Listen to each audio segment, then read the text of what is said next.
Hello and welcome back to another digital painting live stream with Jennifer Garstang on my Dragon Ate My Homework. As you can see, we're picking back up with our little dragon piece. It's this one right here. I don't need the ruler on. There we go. Give myself a little more space there. So we're going to pick back up and keep working on the details of this the soap suds and the cauldron and the tub and everything.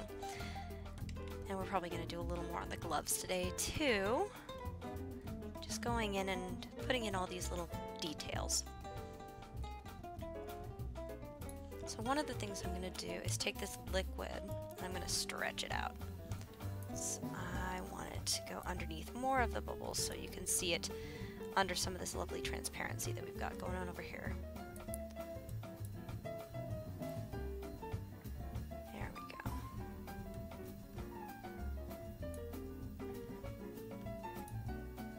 I'm actually going to turn off the suds for a second so I can make sure it's going to the edges like I would want it to.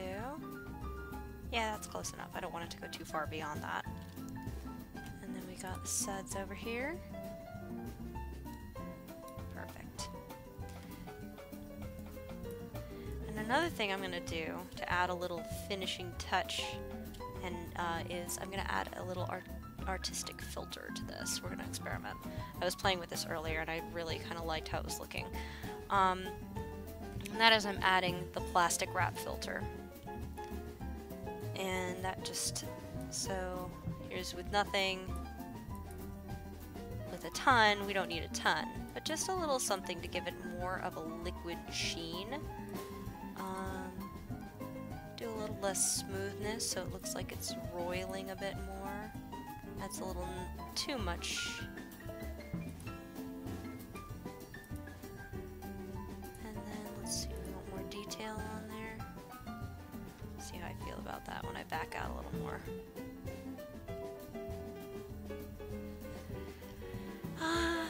So basically the idea is this is supposed to make it look like it's wrapped in plastic wrap, and it can, but I also find it useful for just kind of throwing in some extra like shine and getting some randomness in on liquidy type stuff and on metal. It adds a nice little extra layer of highlights that I wouldn't necessarily think to put in myself, and then I can kind of play with that from there. So another possibility, we also have some textures that we can put in, distortion, that's the one. So we could do glass, ocean ripple,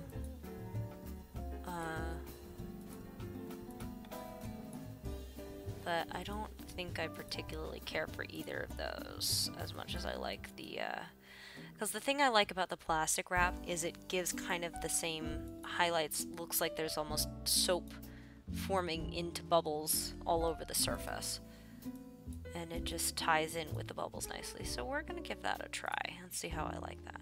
There we go. And you can see now it just kind of looks like there's all this stuff going on there. Yeah, I really kind of like that.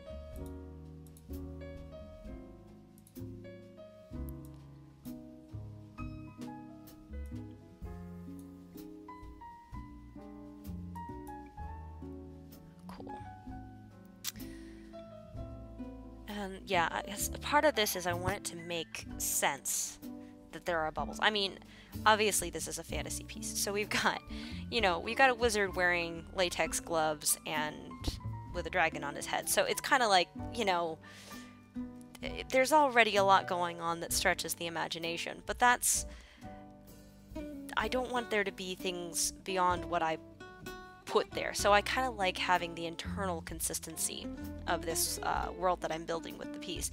And so, you know, originally when I started this piece, I knew there were going to be bubbles, so I just had bubbles floating. But then I was like, man, I'm looking at this and it feels like the bubbles are just tacked on. And so what I'm trying to do now as I'm adding in these details is make it so that these bubbles have an origin. I'm basically, what I'm painting, it may seem like tiny details, but I'm painting the origin story of the bubbles. So there's an entire origin story of one of essentially the 3 characters that are in this piece. You've got the wizard, the dragon, and the bubbles are kind of their own little character, in a way, and that provides an internal consistency that people don't have to keep, like, they look at it, it's the kind of thing you look at and you don't notice it unless you have a really keen eye and spend a lot of time looking. You don't necessarily notice these kinds of details when you first look at a painting, or even ever in any of my paintings. But I feel like I've noticed this too, when I do this, people feel a connection to it, because what I'm doing is I'm bringing it to life. I'm bringing this whimsical fantasy stuff to life. And so if I didn't have that internal consistency, just like in a story, when you, like, the latest episode of Game of Thrones, no spoilers or anything, but they had some issues with the timeline of things. Things happened too quickly. People got from one place to another too fast. And it pulls you out of the world. You're like, wait, what? The internal consistency isn't there. The logic is not there. And it makes you sit back and go, wait a minute, how did that happen? And then you're kind of pulled out of the immersion of the story. And so that's kind of what I'm doing here, and it's what I do in my writing as well, is I'm trying to provide internal consistency to all of the elements of this piece, of this little visual story that I'm telling.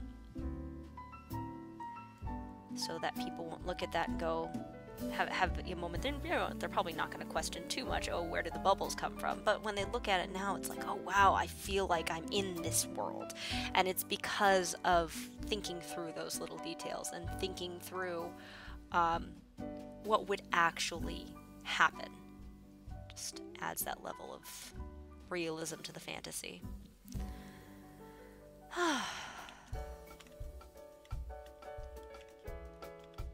Just gonna highlight these a little more so we can really see them standing out there.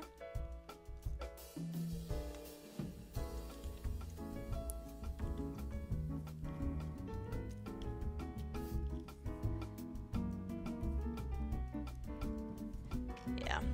Side note, I was quite disappointed with the latest episode of Game of Thrones. I've been rewriting it in my head. It was season 7, episode 6.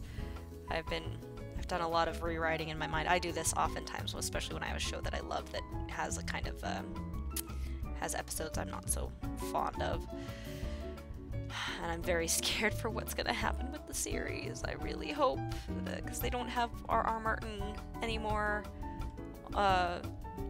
being as heavily involved, and so I'm really concerned after this episode that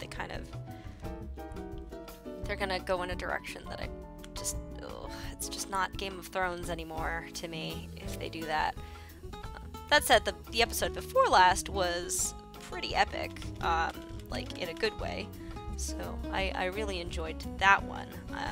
I just feel like they kept kind of pushing their luck.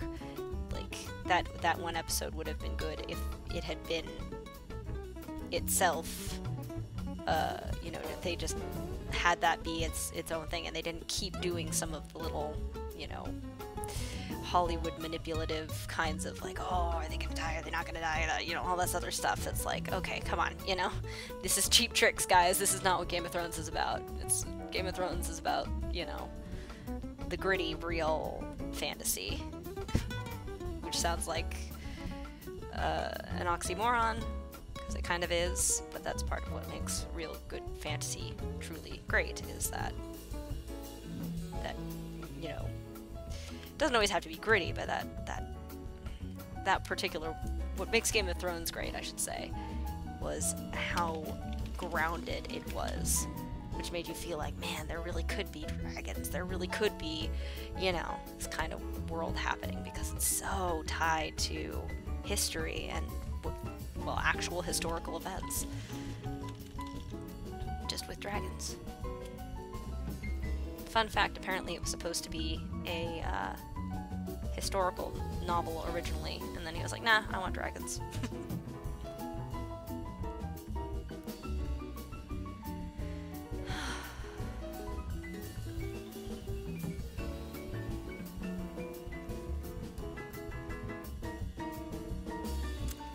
But yeah, so having these kinds of details, like, people don't always...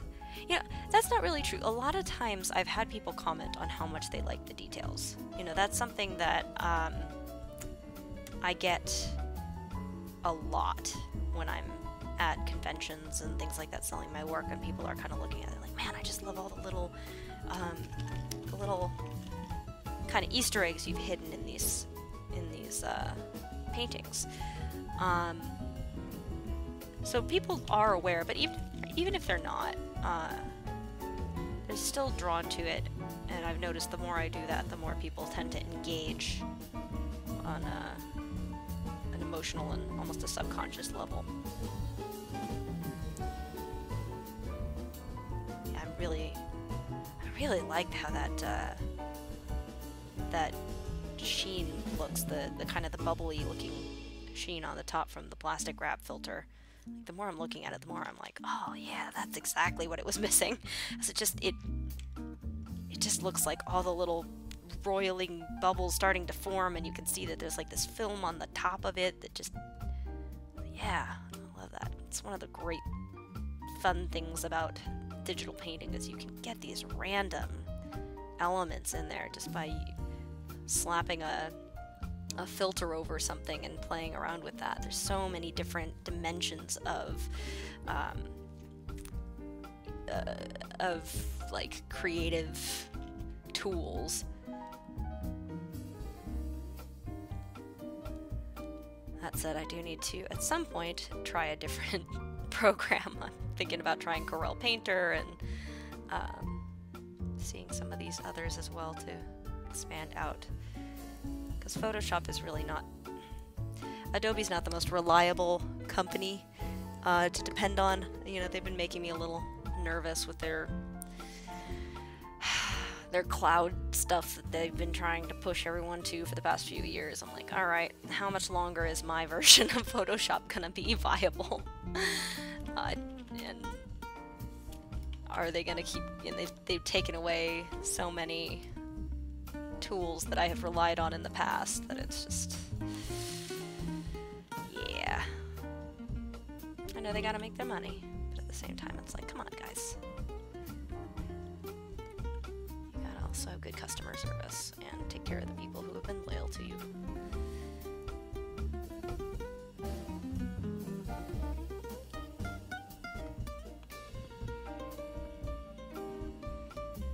Programs are pretty freaking awesome though. Like, just all the stuff that you can do with Photoshop is so cool. There's a reason it's pretty much the industry standard for digital painting. That said, Corel is also another industry standard type thing, so we should probably actually learn how to use that. Alright, so we've got these bubbles coming in. What happens if I do screen? No, nothing happens if I do that. It just makes it a little brighter. We're not going to do that. I'm going to come in with my eraser tool, a little bit bigger, a little bit smaller. We're just going to kind of get rid of some of this a little more. I'm just kind of playing back and forth with adding transparency, taking transparency away until it looks how I like it to look.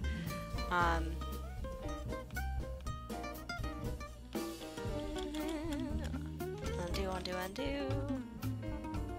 My favorite aspect of digital painting, the undo button. It's my best friend. I think I said this in a past, told this story in a past live stream a while back, but I'll tell it again because I don't expect people to watch all of these. And if they do, you know, it's been like 10 hours at least since you've seen this story, or heard this story. When I was younger, you know, getting started in art, like throughout high school, AP Studio Art, things like that, my biggest problem was that I would just get stuff to a certain point, I would just keep working, and I would kind of get in the zone, and then I would do too much. I would go a little too far, I would make a mistake. So some of my old like color pencil work, it's just got this like wax coating on it from all of the layers of color pencil that I used to blend stuff together because I just didn't know when to stop. Or I would make a tiny mistake that was really noticeable and I would go back and try to cover it up, and it just, I couldn't successfully cover it all up. So that was an ongoing issue for me. Coming back in now, and I'm using the smudge tool to kind of get a little more. So this is how I'm kind of blending this stuff to get that kind of soapy sheen, because these are bubbles that are forming. And if you look at pictures, I'll show you kind of what I'm imitating. I'm not just wanting to do dish soap. I'm also looking at pictures of bubbles being blown and formed. So blowing bubbles. Da, da, da, da. Here's a good up-close image of a bubble being formed. Let's see. So you can see when you're looking at this, there's all kinds of stuff, movement going on here. So you got the bubble that's actually formed, but you got kind of these weird, you know, loop-de-loops where the air is pushing into it, and it's kind of jiggling like jello. So we're kind of, for the suds, they're going to be more pure round, but for these guys, if we want them to look like they're forming and moving out, we got to get some of that kind of jello look going on. And that's where the smudge tool kind of comes in. To get that nice, I'm going to take out a little more in here, a little more transparency there. So now we're going to just kind of go in here. And you got kind of the little one breaking off over here, and then you got a little bit of the jello going on here. So there's just a lot of stuff going on. Now these don't actually have air blowing in them, so I don't want to make them like quite as crazy looking, because they're just kind of forming because of whatever the chemical reaction is, but they're still going to be kind of jiggly.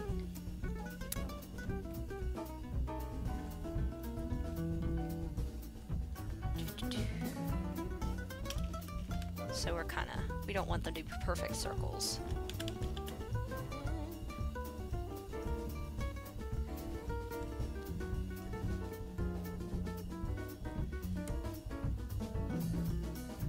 This one can be a little more perfect, but this one is forming, so we want that to be kind of jiggly. And they're also going to have, I'm noticing one thing here that I don't have included, is you've got all these other, the light source, you have the main light source, but you also have a lot of highlights in there because of the fact that it's roiling. So let me take a look and see if there's, just to confirm that the others are doing that.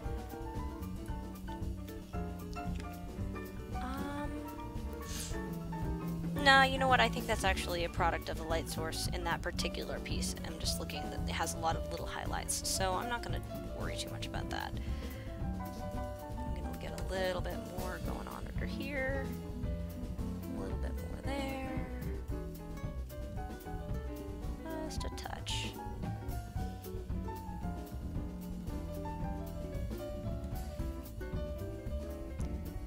There we go. Liking this. Come in with the eraser now and kind of, with like 100%, we're going to clean up the edges a little.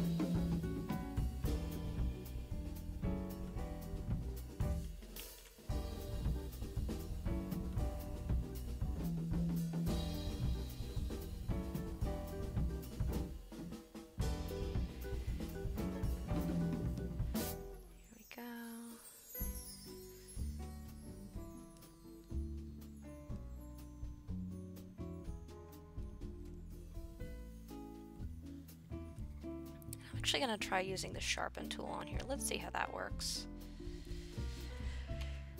Let's see what happens if we use the sharpen tool on these guys.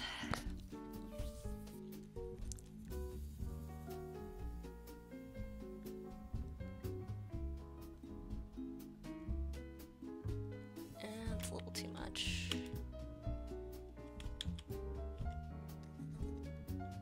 Let's use a little less. A little bit over here. Bit here on this one, like that. Before, after. Yeah, I'm liking that. A little more here. And I'm considering using the plastic wrap on this guy too. Oh, I like that. Yeah. Alright. A little more on this guy.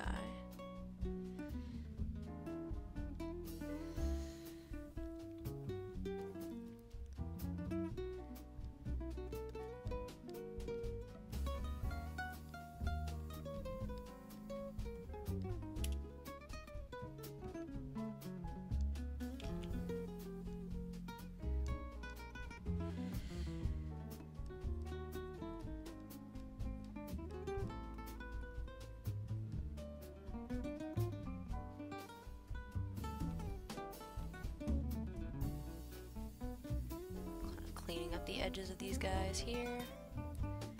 A little too much there.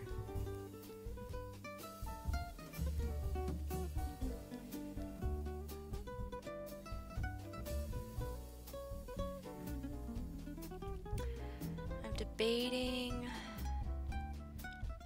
Probably gonna go in and do the same thing I did with these two and clean up the edges.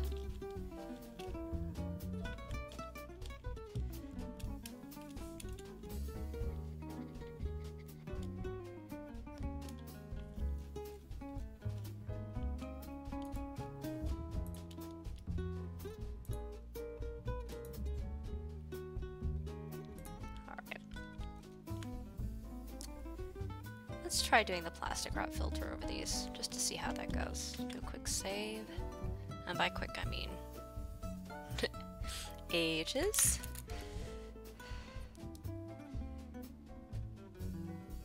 Infinite save.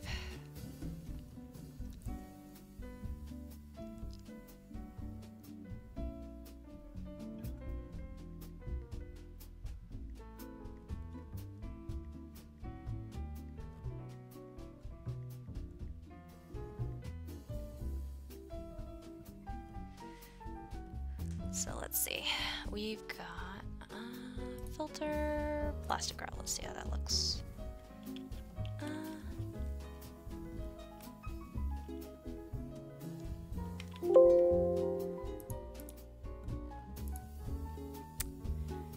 Let's see, plastic wrap. How do I see the background? It would be very nice to actually get to see what was going on in the background of these guys.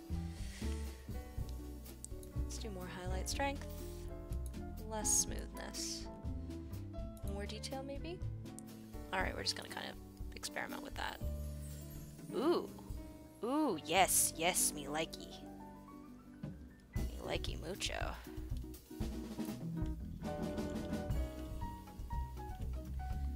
That looks very soapy.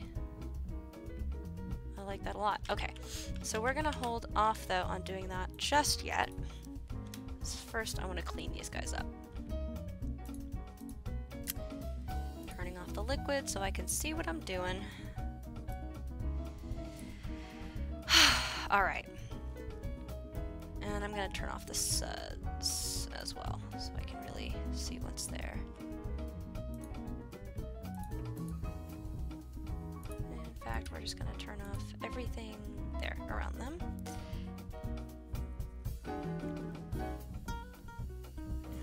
Start doing some cleanup here.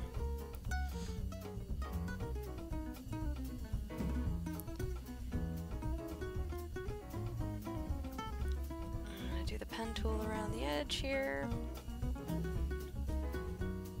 Oops, no. There we go.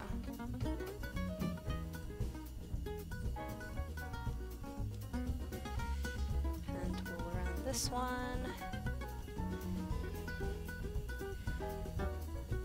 We're not going to make them jiggly yet. We'll just try to make these more reasonably perfect spheres.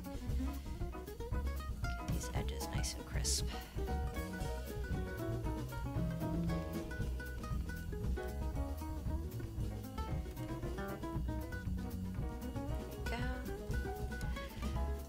These two, I've done that before. These ones I have not. So let's go ahead now and we're going to do some direct selection and clean these up a little bit more.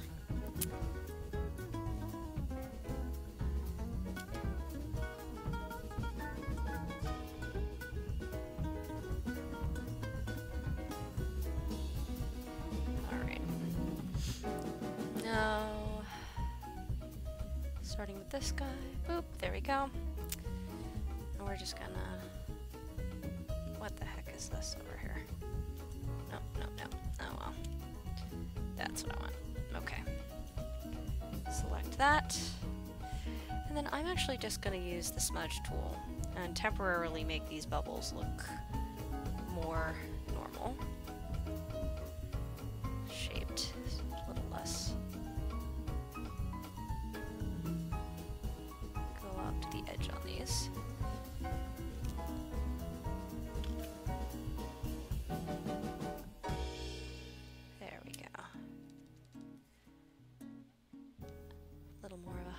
Here.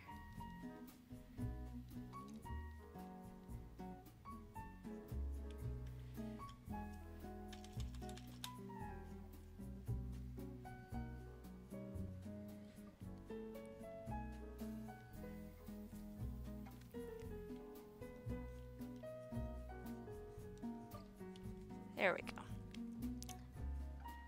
Nice, crisp, and perfect bubble. Kinda, oop, I don't want that 100%. Let's do that a lot less. And again, I want to keep some of these little extra shine because it's gonna be kind of roily again shortly. It's gonna make that jello look more realistic. There we go. Alright, undo that select, and then we're gonna kind of hide that. Alright, now I'm going to take the blur tool, just do a little bit of blending around the edges here, so it's not quite so ridiculous. And then we're going to take the mixer brush tool, and we're just going to kind of get a few extra bubbles down here.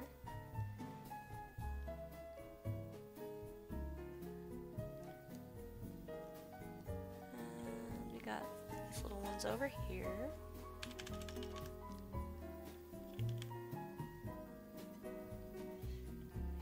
These little highlights, or they should.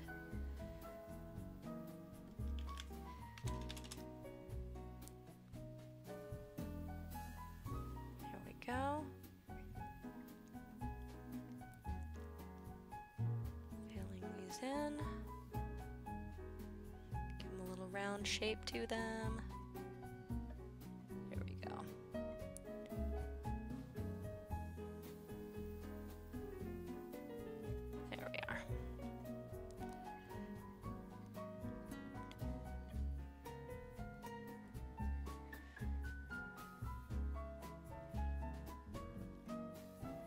Alrighty. So now we got all these nice bubbles around the edge here. I'm liking that. Now I'm going to bring back, I'm going to use the smudge tool again, and we're going to kind of turn the strength way down, and we're just going to do a nice little, maybe that's a little too down. Going to kind of get some of this weird, swirly, this bubble is just forming kind of feel. Making it bigger now, but a little less.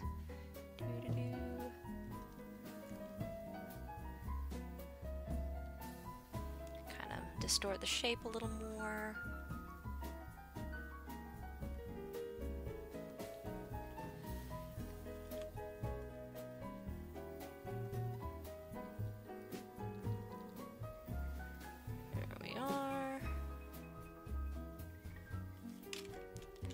If we back up, we can see. how we're doing. That's much better. Okay, this one, I use the sharpen tool a little too much on it. There we go. Get that.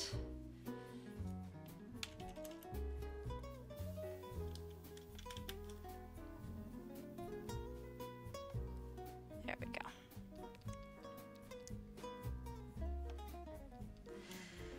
And this one, gotta have that extra stuff there. Don't want that. Alright. So now we're gonna do the same process on these other bubbles.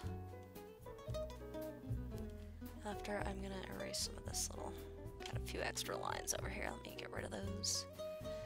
All the little stray marks that I've made over time, all little bits of the sketch that have stayed, managed to hold on even after multiple passes of the eraser tool. There we go. They cannot live forever. All marks must die. Game of Thrones kick. Alright. So,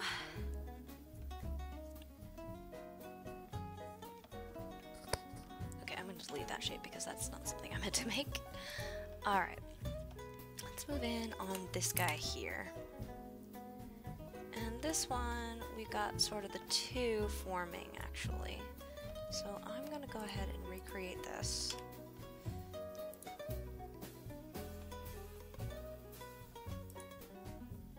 We're just gonna have it be kind of up and around so it's starting to form.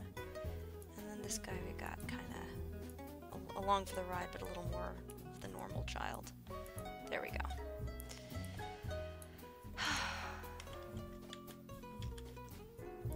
Connect that there. Alright. So now I'm going to take this convert point tool, and this allows me to, when I click it, it resets the point. So I could just kind of start fresh from just the angular corner.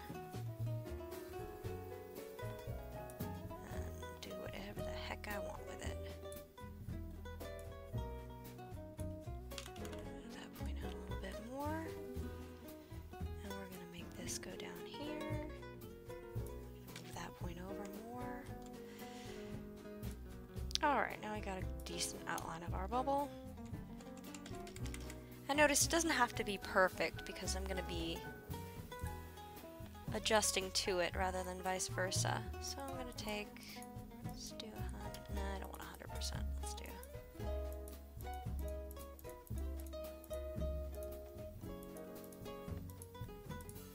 There we go.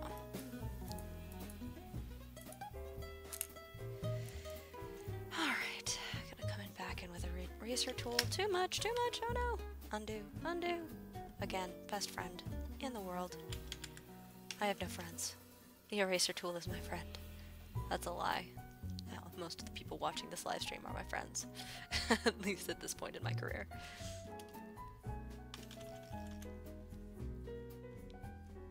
There we go. So we're getting that bubbly look again. We're just gonna kind of go around here, make it a little more normal looking before, and then I'm gonna add back that kind of weird lookingness like I did with this other bubble here. So I'm gonna come in around the edges, lighten those up. Too much? There we go. More there, a little more here on the side, defining it.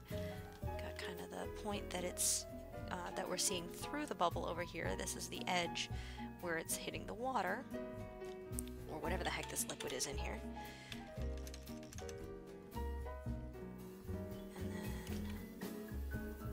This bubble here, we can kind of see through it. It's holding on for dear life. And that's going to have its own kind of base over here. Yeah, right about there, like that. Go through with the eraser tool on the edge here.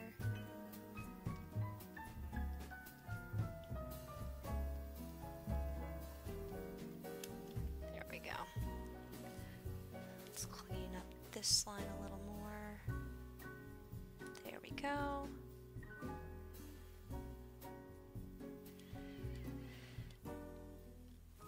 Clean up this. Here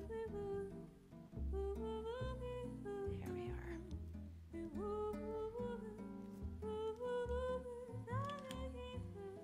Let's see.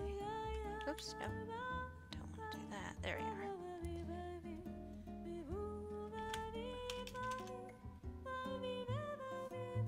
There we go. A little more, and then we're just going to kind of get some other random marks in there, like what we had here, just to tie into the fact that it's a random bubble that's kind of forming spontaneously.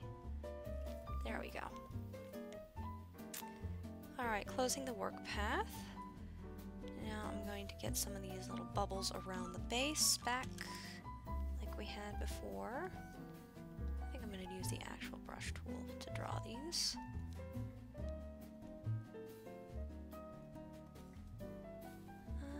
Let's do a little bit darker gray. Not quite so jarring.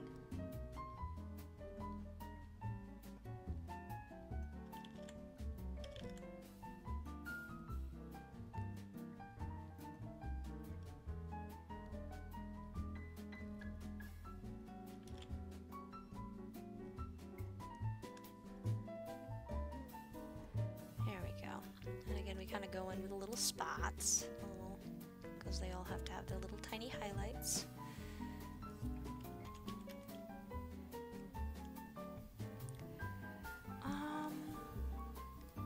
And I think I'm gonna just erase some of this stuff around the edge here.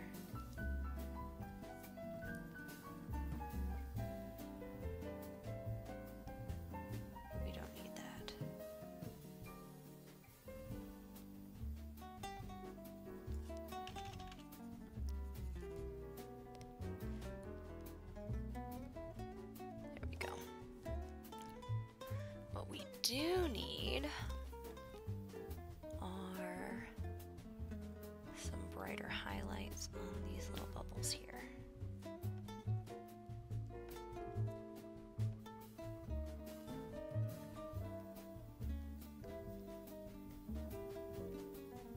To make them all look like bubbles.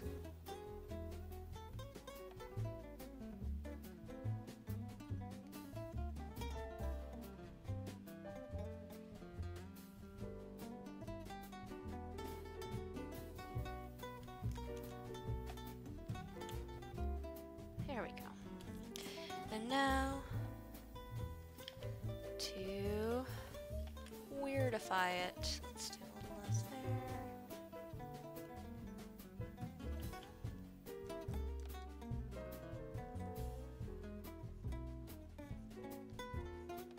Kind of get some randomness in there with my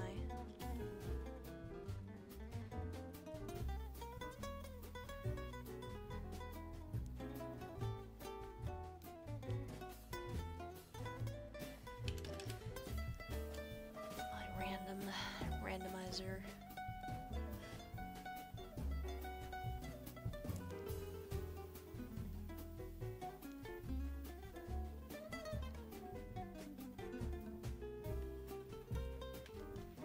There we go.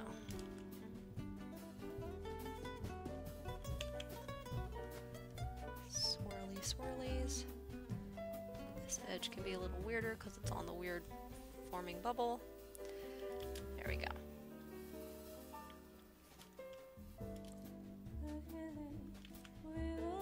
Then we got a couple over here. They also need. There we go.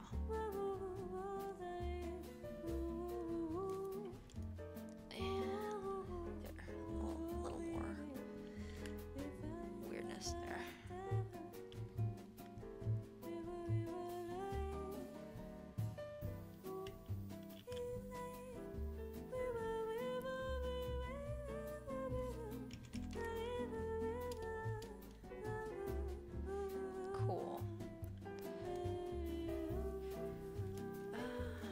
to swirl that highlight a little more, because right now it looks a little bit too normal, too smooth. All the others are kind of a little more messed up.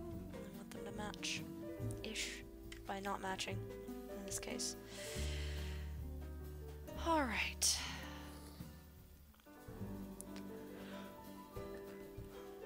I like the look of that one.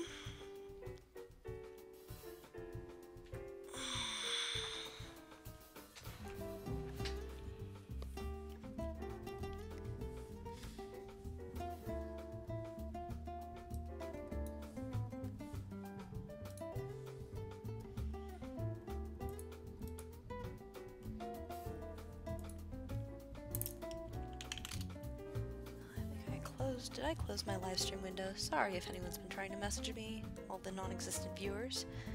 Let me see.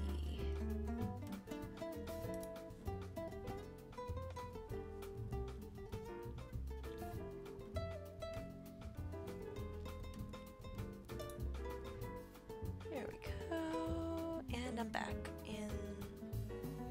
Perfect. Looks like we haven't had anybody aside from myself here. Just wanted to check that out.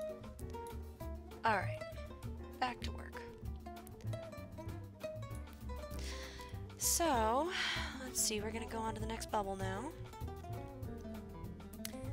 Actually, I kind of like the way this one's looking without needing to do anything to it. So I'm just gonna kind of get some, because it's got this little bit of annoying edge here. It's a little too thick. So we're just going to kind of use the smudge tool to thin that out a little bit. But other than that, I just really like the way this bubble looks. So I'm going to be lazy on that one and kind of leave it alone. Just going to do kind of a little more here. Just to kind of fuzzify it. So it matches the others. This one, however, I am going to come in and do smooth looking bubble going on. And for this one, I think what I'm going to do with this one is just leave. I'm going to set it so it's outside because I like how the inside looks, but the outside is just a little bit messy. So we're just going to go ahead and get the edge to where I like it. Select this, and we're going to set it to outside. So I'm selecting everything outside this little guy. At least I should be. Let's see if this works. Yep, there we go. And now I can just clean up the edge.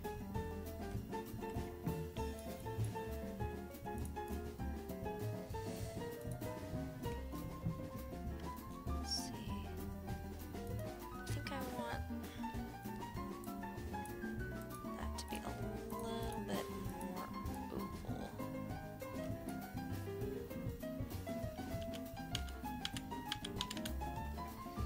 Okay, so we're going to just take that and do this again. A little bit more oval.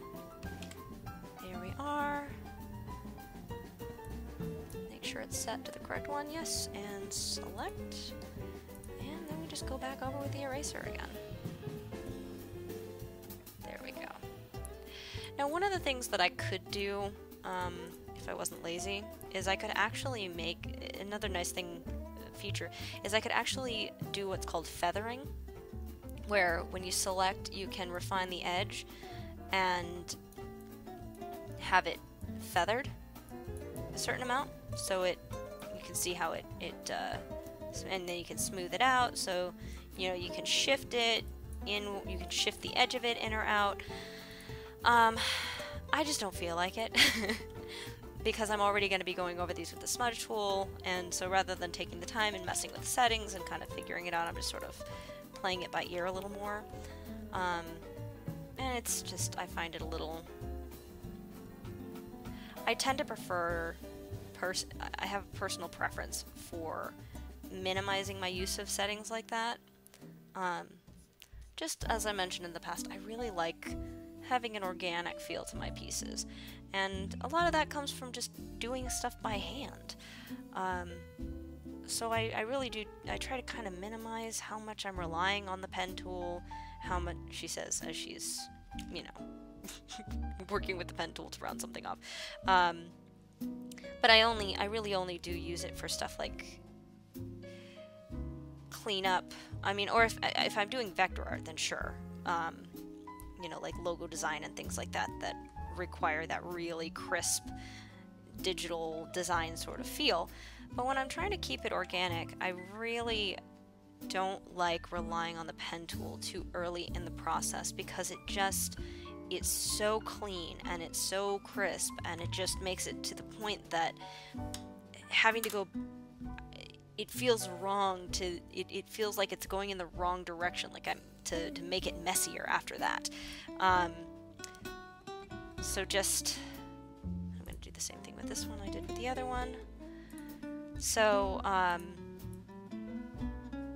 you know, it feels really, it forces a level of cleanliness to the paintings that makes them feel less organic when I do it that way.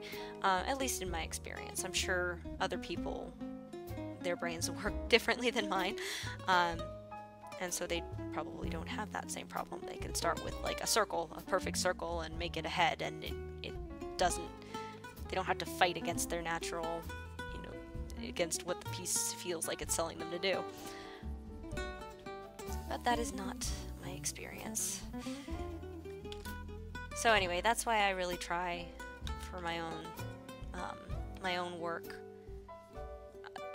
The pen tool is a finishing tool, not a drawing tool. Although pen tool is very, well, it's very useful for like pen and ink looking drawings. So like, I have a series called Kiwi the Hungry Dragon, and that's a cartoon series. I have a bunch of kind of works like that. I have, you know, one called Single Mother of Dragons. This is a series of Daenerys Targaryen as a single mother in the modern world trying to raise 3 baby dragons. But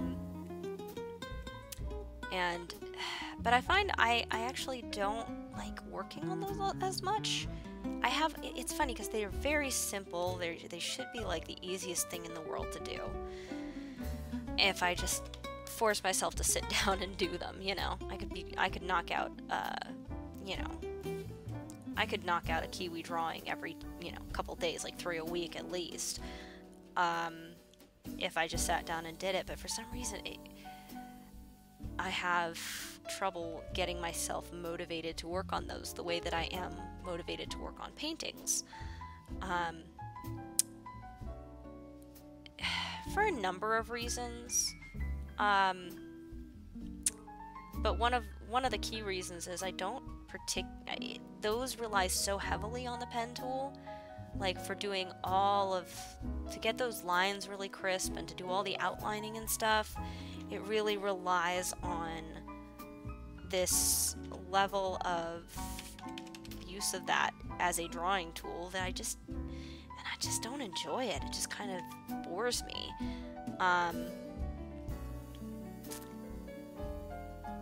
And, you know, I'll go back to it eventually and try it out again, and it could be that as I get better at it, it'll be less boring, but I just find it so dull.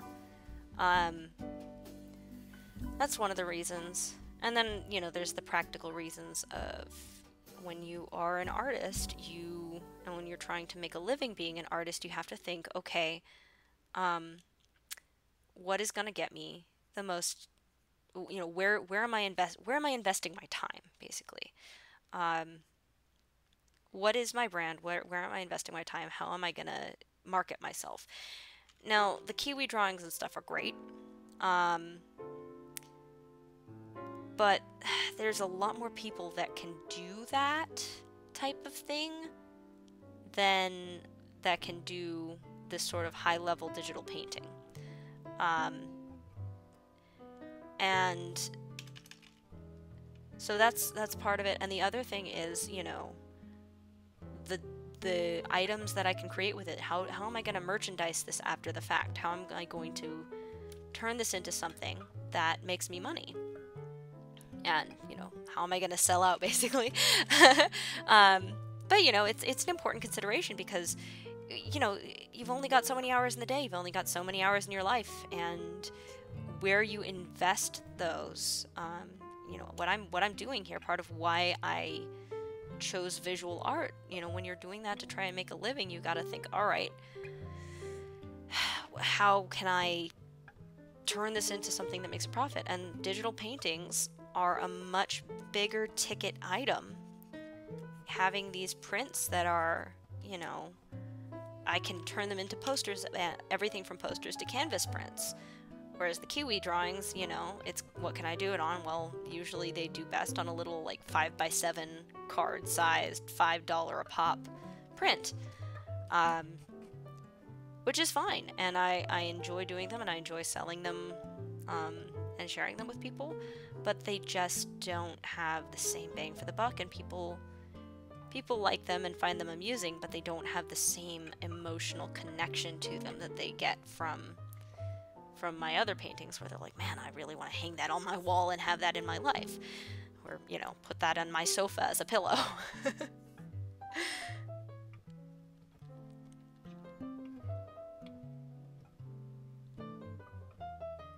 So there's a lot of considerations when you're trying to make a go of it as an artist. But again, the biggest thing for me is just the pen tool is a pain in the butt, and I do not wow, I had to catch myself for a second. I'm like, am I about to say a bad word? No, butt's not that bad of a word. I can say that on a live stream. On an art live stream. Now, if this were my gaming live stream, that would be a whole different story. The sailor side comes out.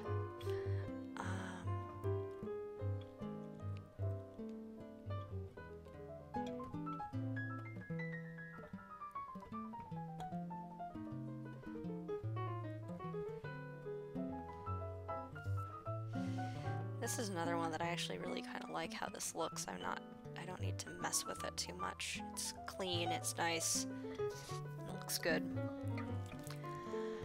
I do need to get more of a highlight on this far bubble here.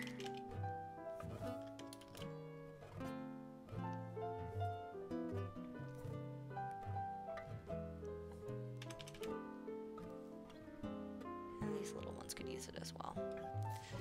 Although this, I'm gonna dull down a little bit with the highlight burn. So the burn tool I've used in the past, it takes a certain range of color, or a certain range of luminosity, which is like the level of brightness, and darkens that. So right now I'm doing highlights, so it's getting all the lightest colors and darkening them down. And I can do the reverse of that, called the dodge tool, where I go over the highlights and make them brighter, which I'm doing over here to just make these stand out a little more. There. I just have to be kind of careful with this, because what I don't want is for these bubbles to be completely pure white. That would be a problem, because they are, there we go, I'm going to go ahead and I think I'm going to use, do I want that? No, I really kind of like the level they're at. I'm just going to delete that. So pure white would be a problem, because I'm going to, the next step with these is going to be going over them with some color. Since these are supposed to be arising from this weird, oozy, liquidy, gosh, that's looking really, I'm very pleased with how this is looking. But maybe now I'm going to want to, alright, I am going to keep the copy, but I'm going to turn it off. So it's arising from this liquidy stuff, and so part of what's going to make this a little more fun and fantasy is that the bubbles are going to be colorful. So what I'm going to do now is I'm going to go over with the color. Actually, what I'm going to do is I'm going to create a new, oh wait, no, I can't do a clipping mask that way, because So that's right, I can't do this as a clipping mask, so I'm gonna just pull this out. And then I can do another one.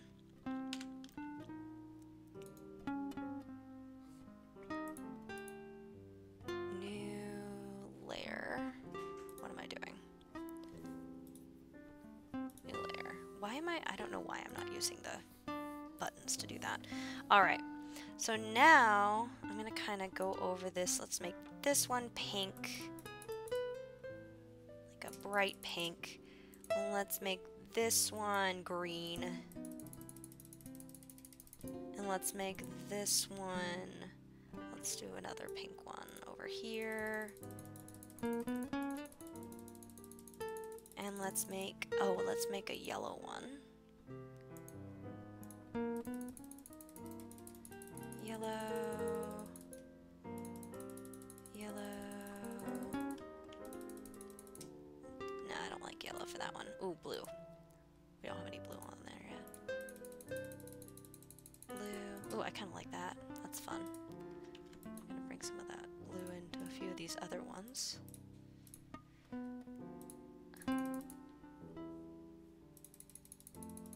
And the true blue over here. Let's get some yellow back.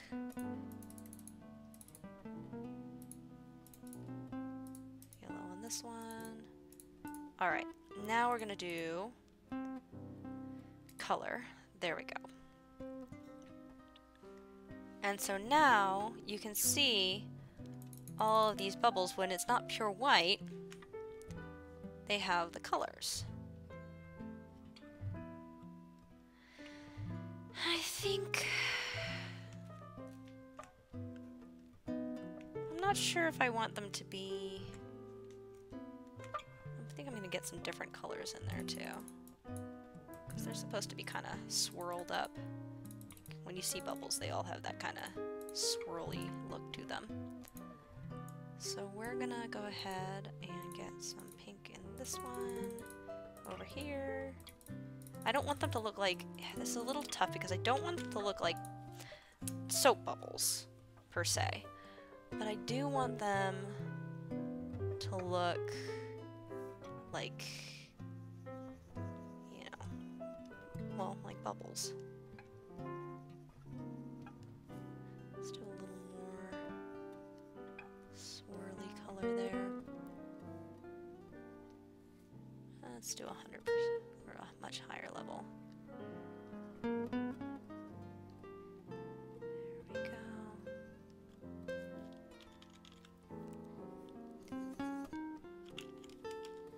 I'm gonna just do really, about this guy.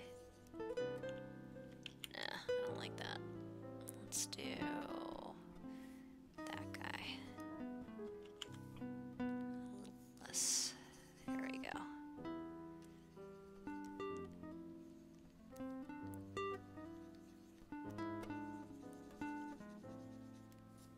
A little more. There. Oh, that's better. That's the one I'm looking for. Sort of get some of these going on. A little bit of swirlies.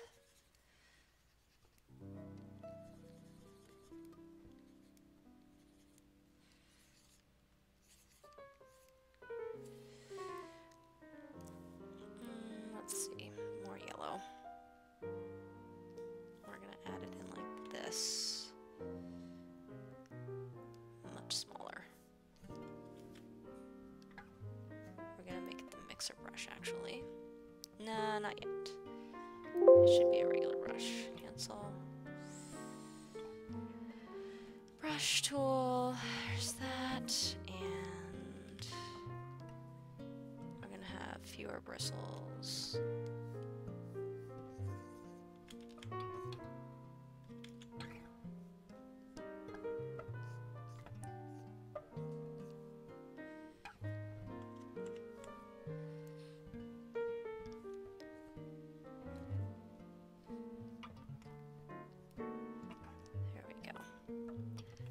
Smudge tool. Kind of go around all these guys.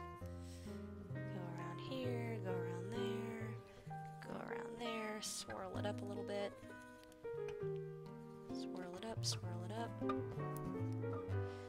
Swirlies. Wow, I'm a dork. I just noticed that.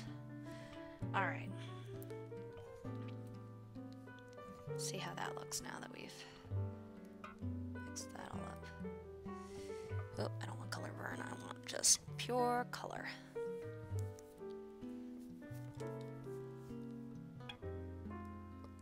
Cool. Cool, cool.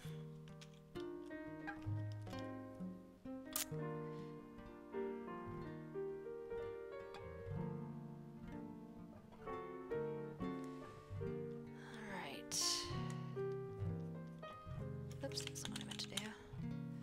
We're going to try to take that down a notch to make the colors more vivid on some of these edges. See how when it's whiter, on the parts where it's white, it doesn't show up colorful. And we want it to be colorful. And here, we're actually going to take the eraser tool. Just kind of get rid of that dark line around the edge.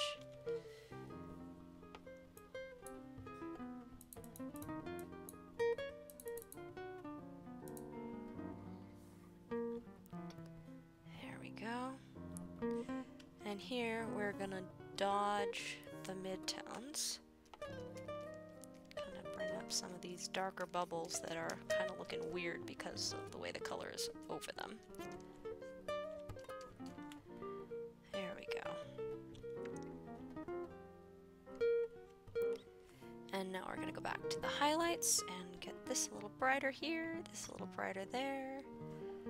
Sort of a few spots to where it should be a little whiter.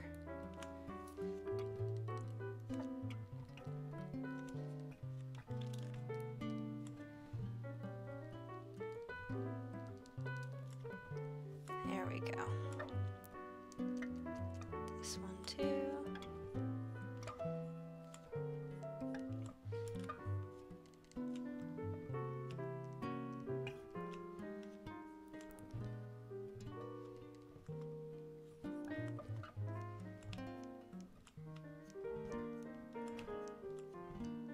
There we are.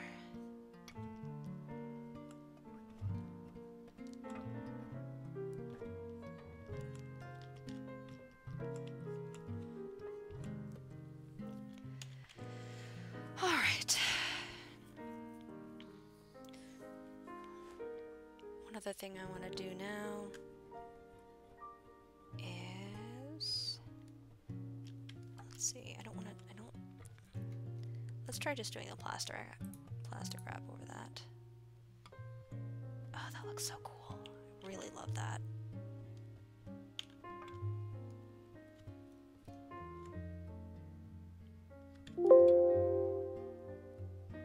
Yeah, that looks awesome.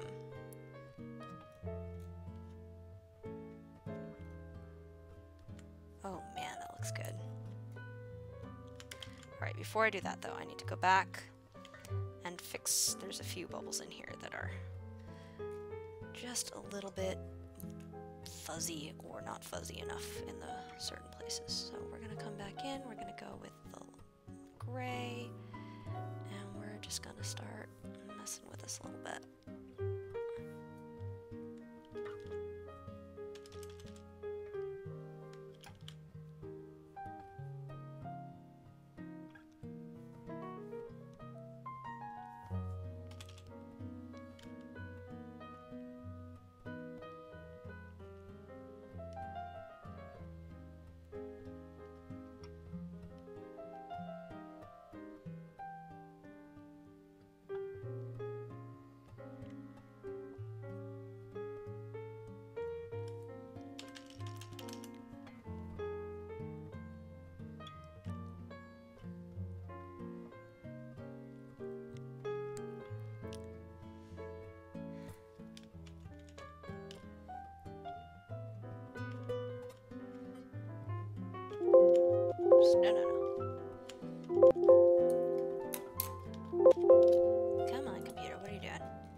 eraser tool, kind of go in and... You know what, I'm actually just gonna kind of get rid of all of this. Start fresh. Fresh bubbles.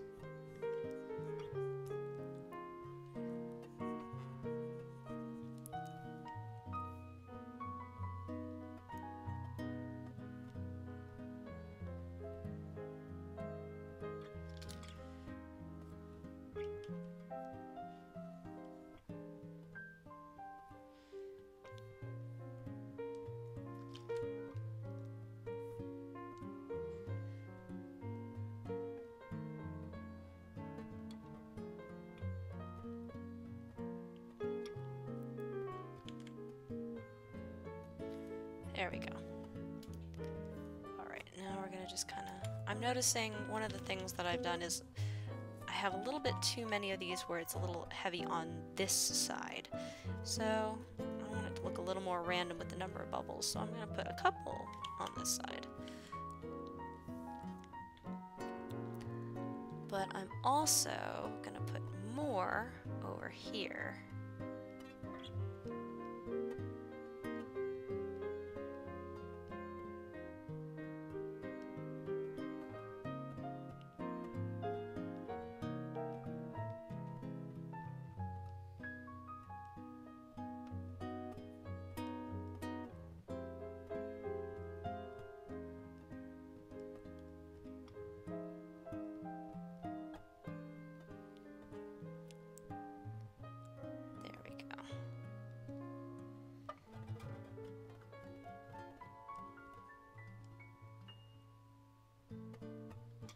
Few clingers on there. And then let's go ahead and get a brighter opacity. Now we're gonna start going over some of these with little highlights.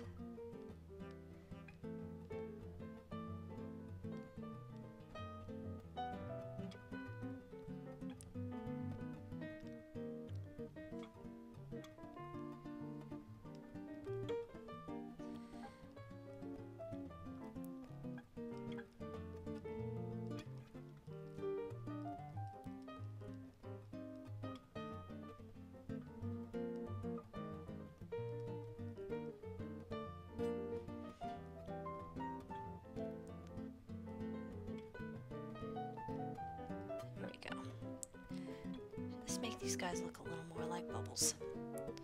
Perfect. Liking this.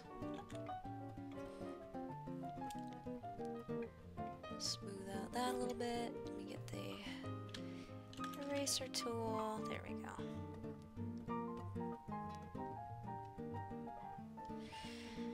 Alright. We've also got a few over here that are gonna need on this bubble in the front. We're gonna need a little bit more work.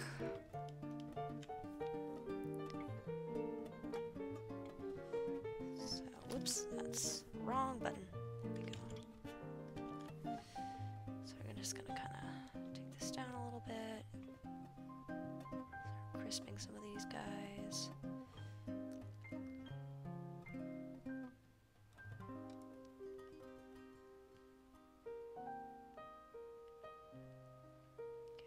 A little better.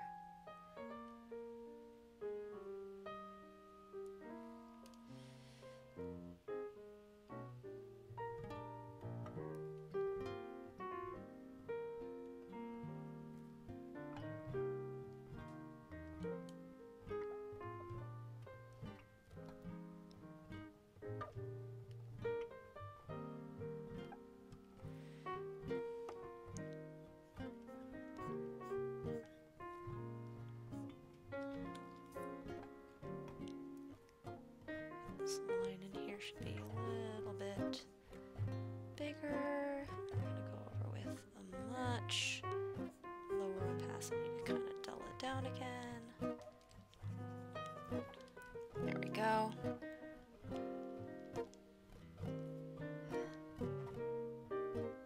Got some of these guys here.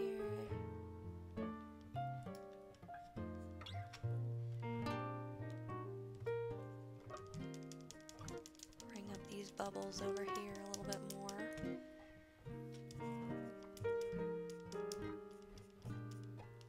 These guys too.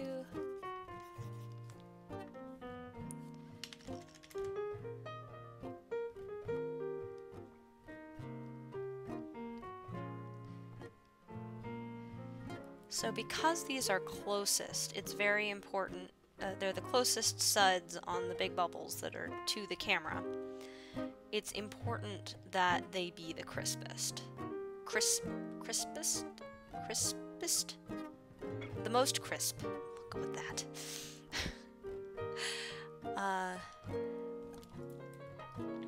Because when you have,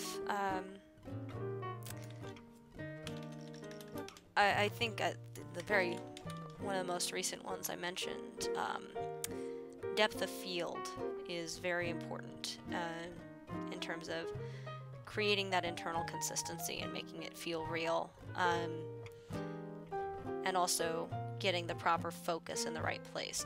So one of the challenges with digital painting, or just things to watch out for, is it's very easy to accidentally make one part of a painting blurrier than the others because of the different brushes and the different blur. You've got the blur tool and all this other stuff. So it's very easy to accidentally like make two things on the same plane be different levels of blurriness.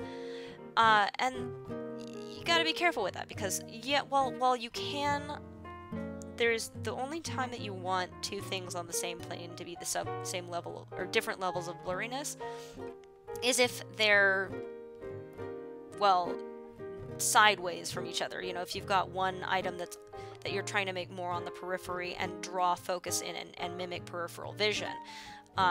So if you want to draw focus in, the eye is going to be drawn to what is clear and crisp above what is blurry. And our brain recognizes that as what to focus on.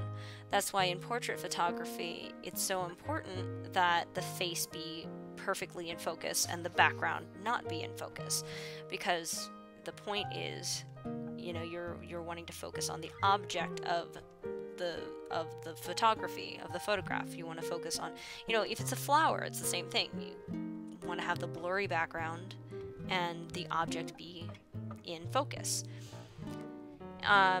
Whereas, you know, in a landscape, when you're supposed to be kind of focusing on everything, that's when you have a very long depth of field. It's a shallow versus long depth of field.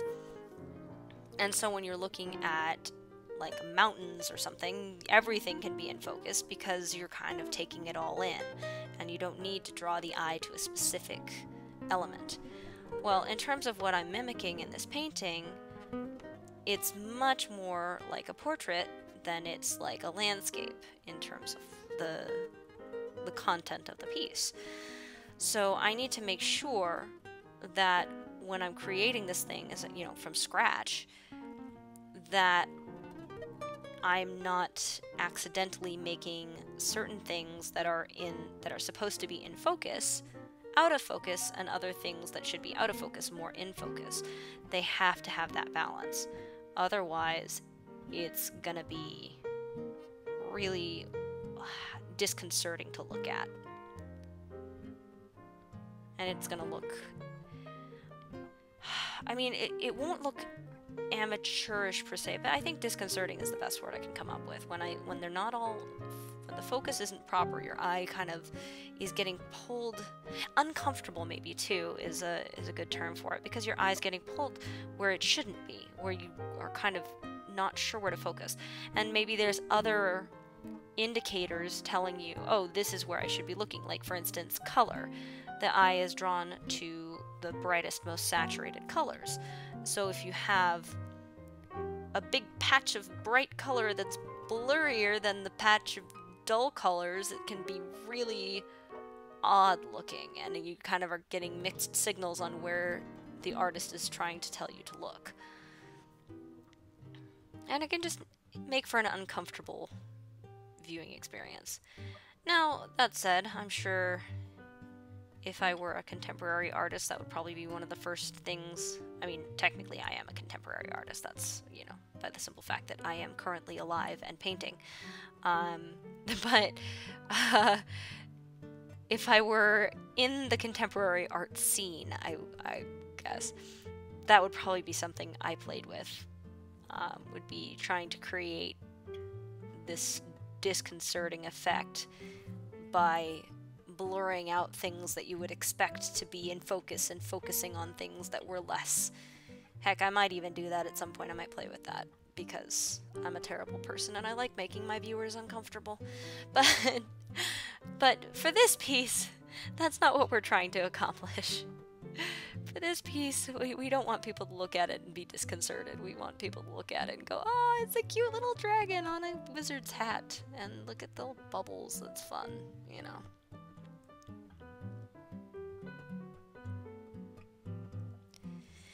And you know, that's another thing that's kind of I think about when doing a piece. You know, that's one of the nice things about, well, really any kind of art. Is there's multiple layers to what you're communicating, what you're expressing. There's, you know, there's the content of the story, you know, the elements of what's happening. But there's also this, you know, so there's that's the intellectual side, I guess.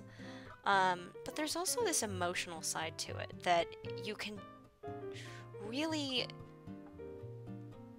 reach out and connect to something within other people on a very direct and human level, and it defies language. It defies, you know, it's deeper than that. And so you kind of can get in and that's one of my problems with a lot of like modern art that frustrates me, and I've been trying to, you know, I'm really not a big fan of modern art, I'm not gonna lie. I watched The Art Assignment a few times, and I absolutely adore John Green, and I adore his wife. And their children, they're just like the cutest, most wonderful family, and they're wonderful people. But for some reason, The Art Assignment, which should have been this show that by rights I should have loved, I found myself getting very irritated with it, and with the premise. And I felt like I was kind of being a pretentious jerk because, like, the premise is, you know, the premise is like everybody can be an artist, and you know, blah blah blah. And I'm like, oh man, that's why, you know, why am I getting annoyed at this? Like, I want art to be accessible to people. Like, this is something that's important to me. So why is this so irritating to me when they're, you know, talking about Yoko Ono's artistic, you know, endeavors, and there's like a person experimenting with like copying something over and over and over again until it gets distorted beyond recognition, and that's art. And, you know, leaving a book out and, you know, seeing what people do, and, you know, that kind of thing. Like, yeah, it's art, kind of, you know, like, yeah, but it doesn't have. So there's two things about it that bother me. One is it doesn't have the intention behind it. Like, a lot of the things that they're doing are great art exercises. They're great things to get the creative juices flowing, to kind of experiment and see what happens, and play with the human spirit and stuff. But play with the human spirit, wow, that sounds really dark if you think about that in the wrong context. You know, and that's great. Like, surrealism, you know, a lot of these surrealist sketches and stuff, they're really cool, and yeah, they can look good on your wall, and, you know, and there is a certain point that it can be art. Oh hey, somebody liked my Instagram, that's sweet. But it doesn't have the intention behind it the same way of, like, when you're, for me, art is sharing this human connection, or involved, that's part of it. So you've got this very specific thing that you're setting out to accomplish, and yes, you'll accomplish other stuff, but it's connecting with other people on a deep level. And I guess all that other stuff, all the stuff that they do is kind of surface level, like copying something over and over. It's not the same as kind of evoking something. Like even this piece that I'm working on here, people look at it and they react to it. And they react in the way that I react to it. You know, there's this connection between us. They look at it and we squee together, you know, like, ee, oh my god, it's so cute, you know, and it's that we have that, we're creating this shared experience through the art, so that I think is a big part of what bothered me about it, is that I feel like without the intention of it,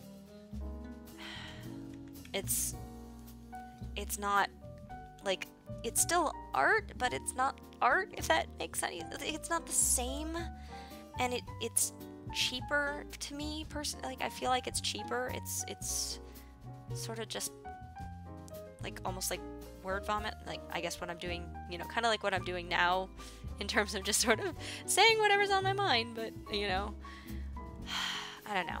Anyway, so that's part of it. And the other thing about it, that bothered me, wait, I had it. Now I'm totally blanking on what the biggest part of it. Oh, yeah, I remember.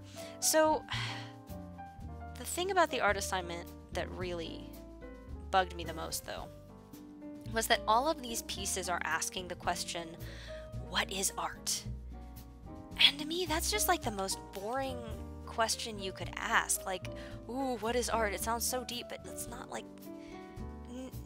Is that really exploring the human spirit? Is that really getting us closer to a deeper understanding, or is it just kind of a little bit of a circle jerk, pardon my, you know, expression?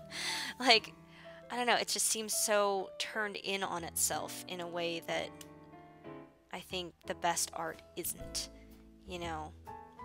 Like, Michelangelo, or, you know, what was the... Birth of Adam is one of my favorite pieces. Who painted that?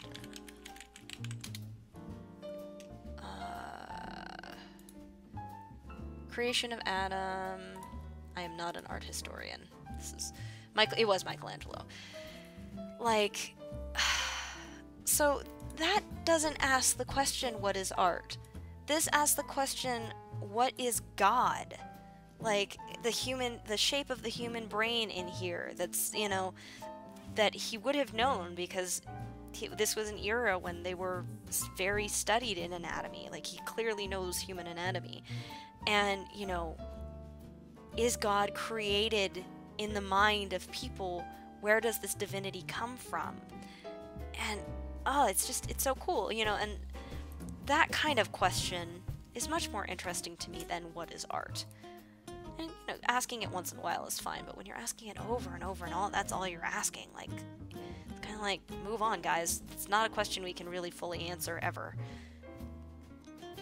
It's more like we're trying to validate ourselves as artists. Just paint stuff, express stuff, do it, you know?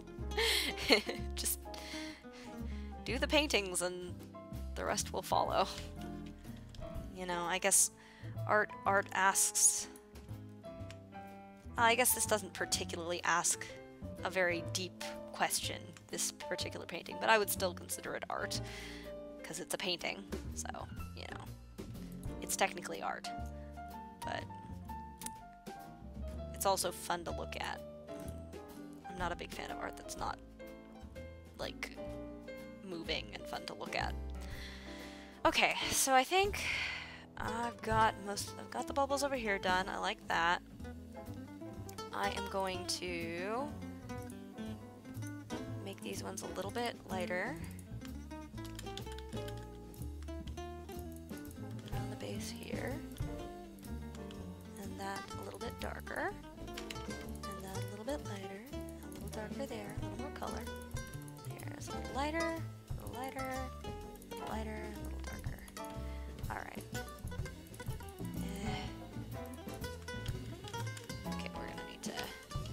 Get smaller with this there. Get these individual highlights to be whiter.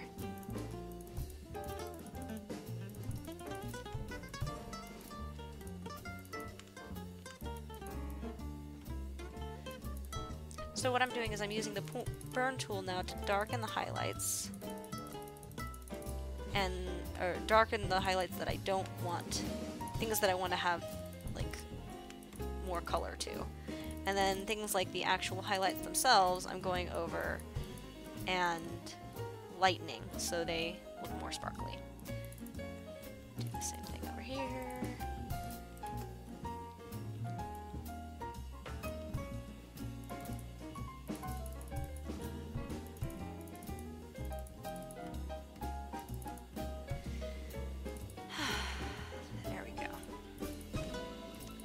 So I think the biggest thing about why it's so frustrating to me is, like, so there's the fact that it's like asking the question, what is art? There's the fact that it's doesn't have the level of intention that I tend to prefer. And this is, you know, this is my personal opinion. This is not, you know, this is me just kind of figuring it out as I go, like why I feel that way. I had this visceral negative response to it, and, you know, trying to kind of delve into my own psyche. You know, and part of it is that as an artist, I'm like, you know, there's a level of craftsmanship to this, and just taking something and copying it again and again and again in a photocopier, taking like a page of a book that you didn't write and putting it again and again in a photocopier, like, that doesn't take a lot of effort. Like, you know, it feels like kind of a... It feels like you're cheating a little bit. You know, and it's not fair. Like, I'm not saying you have to be, like... Art should be accessible, you know? I feel like you can be an artist, but there's also... There's a... like... There's a level of professionalism, there's a level of craftsman, there's a level of effort in terms of creating something with your hands, with your, you know, using your skills. You know, taking this concept that's in your mind and making it real. And it's sort of the, you know, you got the 10,000 hours rule, like, that it takes so long to become truly proficient in something. And, you know, there are prodigies and savants that can just do it, you know, instantly, but still they have that there's a craftsmanship to it, and there's a level of effort in training and understanding the world and looking around and observing and making these conscientious decisions that is part of what brings value to art, you know, to any given piece. And it's, you know, understanding the rules of the craft, and then, you know, sometimes systematically breaking those rules once you understand them, but going through that process is so important. And so when you come in and have someone, you know, who is just kind of, you know, oh look, I'm making art, and it's art because I say it's art, and it's like, well, screw you, buddy. I've been working on this a long time. Don't put your stuff on par with the stuff of people that are putting, you know, hours and hours and days and weeks and years of their lives into, you know, sometimes one project. And then you're just coming in and throwing something together and sticking it in a gallery and making thousands of dollars. And it's like, come on, man. You know, not okay. Where's the justice in that? How is the world fair? I'm putting all this effort into these paintings and I'm not making anything off of them, and you just are photocopying something a zillion times over, and then you have this whole art installation and everyone's like, ooh and ah, and these collectors are paying thousands and thousands of dollars for it. And I'm just, when you haven't really put in the work or the time. I guess maybe it's the same thing as, like, you know, the guy who's worked at the office for, you know, 20 years, and then one of these upstarts come in and gets a promotion and gets promoted over them and becomes their manager. It's like, wait a minute, I follow the rules, I'm doing this, and why? You know? And some of that's fair, you know, of like, oh, come on, man, I follow the rules, and how, you know, then the person's just jumping over me. And some of it's just like, that's just how the world is sometimes. But part of it's like, yeah, there's that element of craftsmanship that comes from years and years and years of practice and being and commitment to this,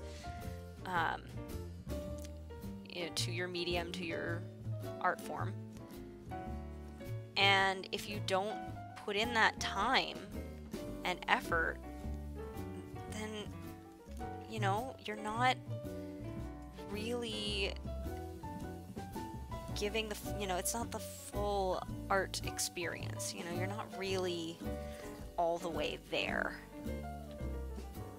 And I stopped short of saying you're not an artist, because, you know, you can be an artist with little to no experience, but it's like, things like that should be a stepping stone to creating new stuff, and should be inspiration, not, well, I say should and shouldn't, but this is my, again, this is just my personal opinion. And bottom line, if somebody wants to buy something like that, that's their prerogative.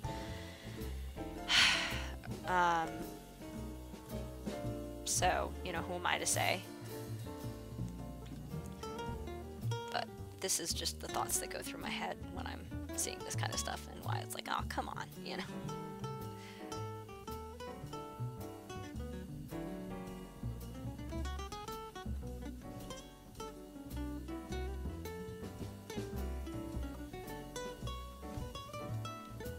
There we go.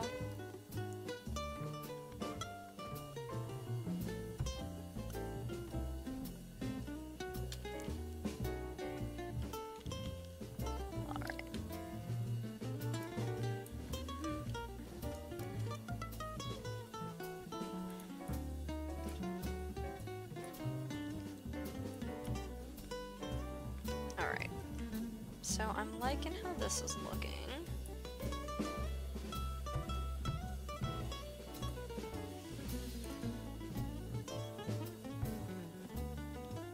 I feel like this one, some of these are too, we need some smaller ones mixed in there to make it match. So I'm gonna come in here and just go over it with the mixer. That's not the mixer brush, with whatever the heck this brush is. The regular brush.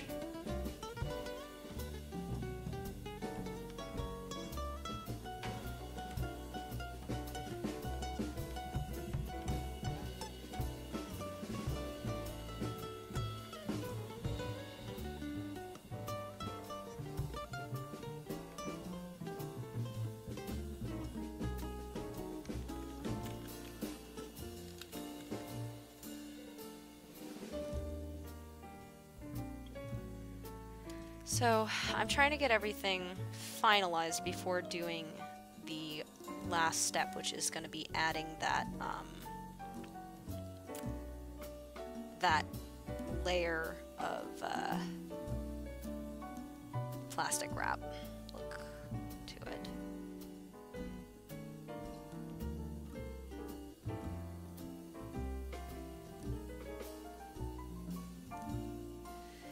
I'm just going to come in here with the eraser and just kind of dim some of this down a little bit here. Some of these around the edge. Give that a little more shape to it. These guys here. There we go. That looks better. I'm liking that. Okay. I'm gonna turn that off. So I'm saving the previous version of the bubbles. Now I'm gonna try doing the sharpen tool again before I go over it with the plastic wrap. Just a little on each one to kind of get those edges a little crisper. Let's see.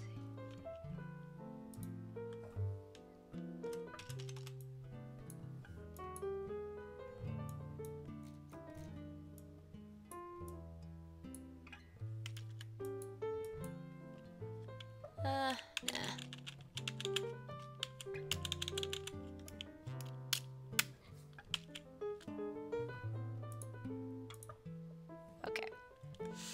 we're just gonna go straight into plastic wrap time. Alright. So now we're gonna do filter, plastic wrap. That looks really cool.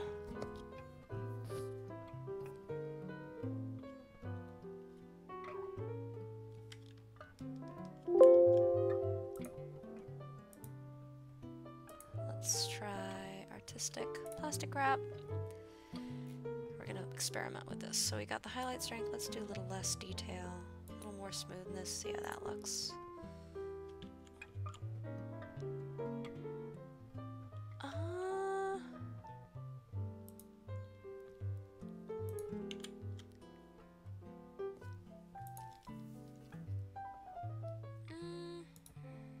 I liked it with a little bit more detail to it and a little less smoothness.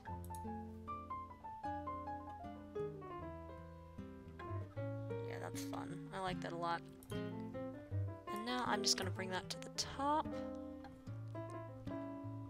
So that bring back some of the highlights that we lose with the plastic wrap. And I'm going to try doing, what if I did a screen?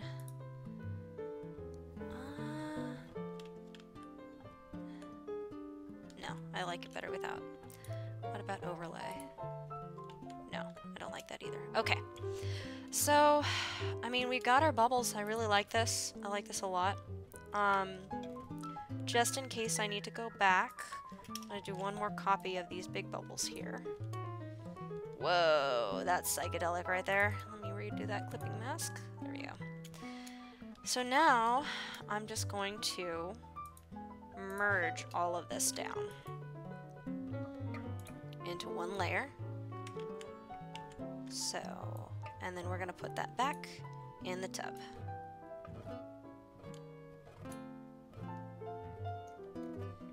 Turn that off, that's why. Okay, there we go. And we have our bubbles. Let me turn the suds back on. Oops. We want the bubbles to be in front of the suds, not behind the suds. There we go. So we got those. That's really fun. I like that. I'm liking how that's looking a lot. And especially once we have, you know, we're gonna fill in more. There's gonna be a few more that are floating upward, like around where the sponge is. Oh, let me turn back on that. We have his scrubbity, and yeah, we've just got all this nice, just a lot of nice stuff happening here. It's making it more fun and more magical. So, one of the challenges of this piece has been bringing in more magic to it. Which is like, what? It's a wizard and a dragon. Oh, what? How is that not magical? Well, it's the kitchen setting that's the problem. That's the challenge here. You've got a lot of browns and kind of dark, dingy, you know, you got the browns and the stone, and it's a very mundane kind of setting. And so what I was finding at first when I was doing this, it was like, it didn't feel magical. It didn't feel that whimsy that I was, you know, at the core that I was going for. And so I spent a lot of time thinking about it and kind of setting it aside, walk away from it a while, look around, look at it, and then I realized what it needed was color.